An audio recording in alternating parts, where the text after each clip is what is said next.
ada kemudahan.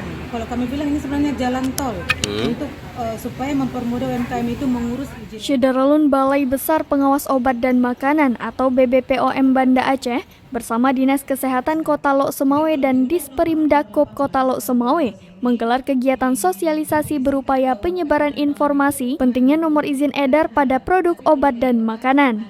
Kegiatan yang menghadirkan berbagai lapisan masyarakat ini berlangsung di Hotel Singapura Lok Semawe. Koordinasi Substansi Infokom BBPOM Banda Aceh, Nurlinda Lubis APTMSI menyebutkan, kegiatan penyebaran informasi ini bertujuan untuk meningkatkan kewaspadaan dan pengetahuan masyarakat dalam memilih dan menggunakan produk obat dan makanan secara cerdas.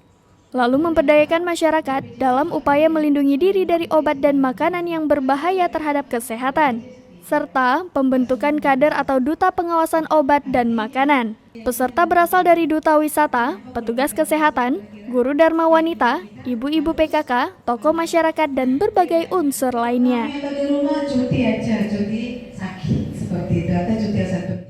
Tingkat kesadaran mereka untuk pengurusan izin ke BPOM tuh. Nah, di sini sebenarnya ada perbedaan. Nah, selama ini kan sebenarnya pengurusan izin itu kan harus inisiasi dari yang punya UMKM. Misalnya yang PIRT misalnya kita contohkan. Mereka kan harus punya inisiasi sendiri untuk mengurus. Nah, sekarang kita jemput bola. Artinya kita nanti kami Dinas Kesehatan yang menjemput misalnya menghalo-halokan ini kepada UMKM untuk ayo segera urus izin edarnya seperti itu. Jadi ada kemudahan. Kalau kami bilang ini sebenarnya jalan tol. Dari Lok Semawe, Saiful Bahri, Seram Beyond TV.